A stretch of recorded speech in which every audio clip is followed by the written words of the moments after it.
Welcome to this explainer on PC Guard's Remote Protection General Settings. We're going to walk through the essential configurations you need to get your application secured effectively.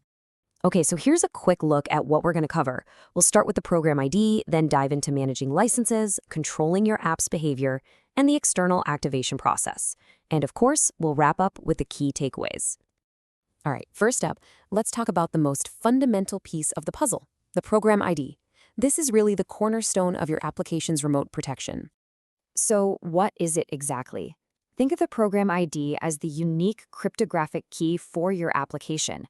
You absolutely need it to generate the activation codes for your users. No ID, no activation, it's that simple. Now, this ID has some really important properties. It's a 24-character hexadecimal value, using numbers 0 through 9 and letters A through F. You can either set it yourself or just let PC Guard generate a random one for you. And here's the crucial part for security. The ID is not stored inside your protected application. Next up, let's get into license management. This is especially important when you're dealing with users who are updating from older versions of your software, particularly those protected with PC Guard v5. This option right here can be a real lifesaver. It allows for a totally seamless upgrade for users who already have a v5 license. If you turn this on, you can avoid making your customers reactivate when they're just installing a free update. It's all about a smooth user experience. The logic behind this is pretty straightforward and smart. First, the app looks for a current v6 license. If it doesn't find one, then it checks for an old v5 license, but only on the first run. If it spots an active v5 license, bam, the new version just activates itself automatically. The old license stays right where it is. Okay, now let's flip the script. What if you want to force a reactivation? This setting does exactly that. It makes the application wipe out any previously activated license on the user's machine. This is really useful if an update requires a brand new activation or if you need to reset all the license limitations.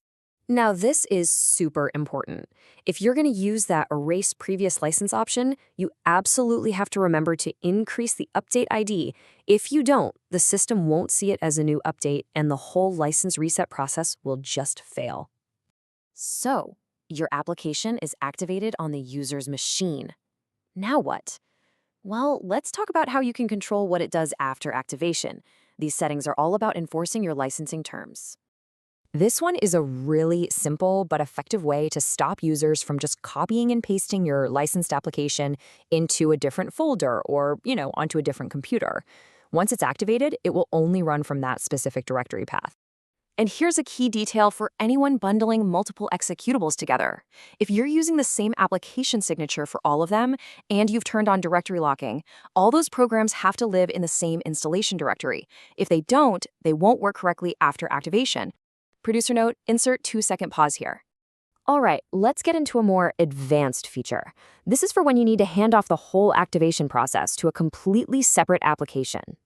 So if you enable this, your protected app basically says, hey, I'm not handling this, and passes the activation duties over to another executable. Why would you do this? Well, it's mainly for applications that, for whatever technical reason, can't use the protection interface directly. You also get 3 sub-options here for more granular control. You can choose not to hand off control during a trial period, you can have it show an error if that handler app is missing, and you can even forward any command line parameters over to it.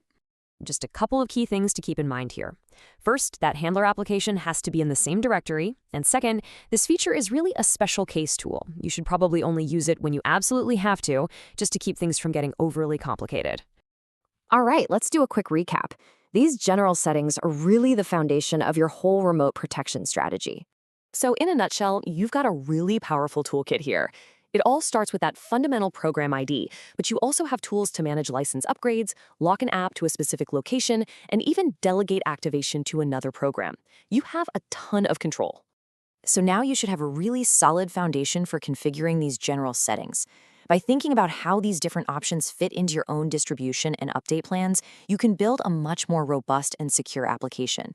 So the question to ask yourself is, which of these is going to be a game changer for your next release?